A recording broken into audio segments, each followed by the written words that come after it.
Hala, totoo ba? Carla may pinuntahan sa kabilang kwarto sa hating gabi.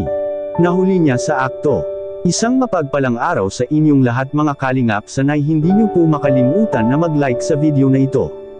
At paunawa tapusin muna ang kabuuhan ng video na ito mga kalingap at para malaman ang nilalaman nito. At maraming salamat po mga kalingap sa pagpatuloy na pagsuporta.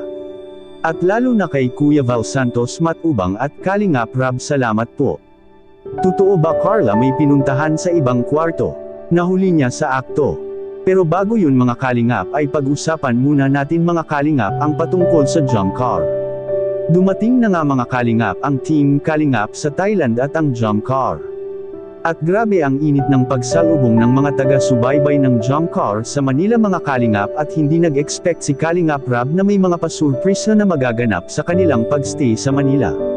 Nakakataba ng puso sa sobrang pagmamahal nila sa jump car at sa buong Team Kalingap. Talagang pinaghandaan ang pagpunta ng Team Kalingap sa Manila, at lalo na sa pagdating sa kanilang hotel mga kalingap, hindi pa rin nawawala ang mga pasabog at pasurpresa ng mga taga-suporta ng jump car. Ganon ka-special ang tambalan ng jump car sa kanilang pagpunta ay marami silang inihanda mga kalingap. Mapasaya lang ang unang anniversary ng jump car.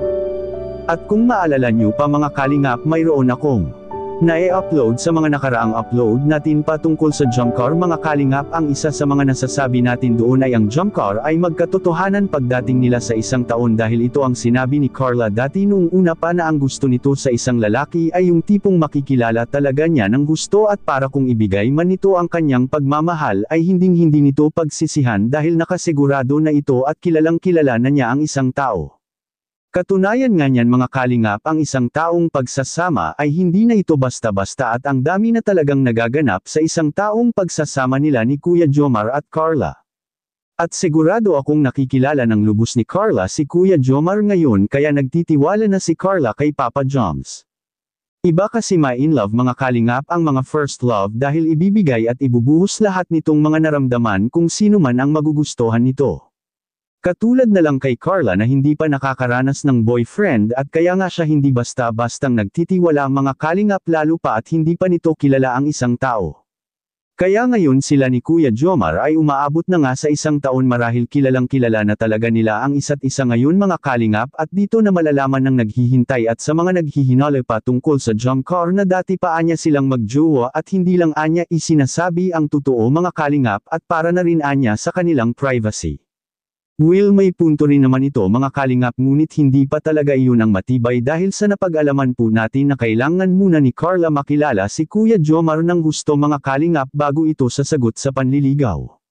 At ngayon kilala na ni Carla si Kuya Jomar, sa palagay po natin ay totoo na talagang si Carla at Kuya Jomar ngayon ay sila na mga kalingap, at hindi lang muna ito inaamin sa totoo mga kalingap.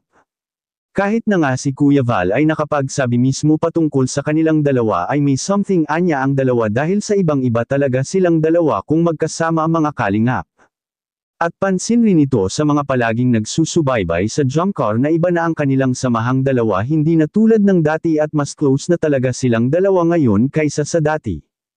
Isa lang ang ibig sabihin nito mga kalingap, si Carla at Kuya Jomar ngayon ay totoo na talaga ang kanilang serye, at siguradong magjowa na silang dalawa ngayon mga kalingap. At sa kabilang dako naman mga kalingap, Carla may pinuntahan sa ibang kwarto. Nahuli sa akto. Yan ang atin nang malalaman ngayon mga kalingap.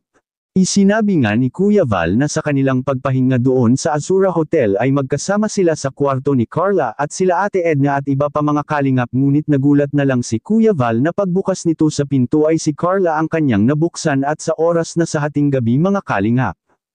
Marahil pumunta ito sa labas at nagpahangin kasama si Kuya Jomar, dahil ganyan naman talaga kung may relasyon na ang tao, bibigyan mo na talaga ng panahon ang bawat isa. Anong masasabi niyo po tungkol dito? Please comment and God bless you all.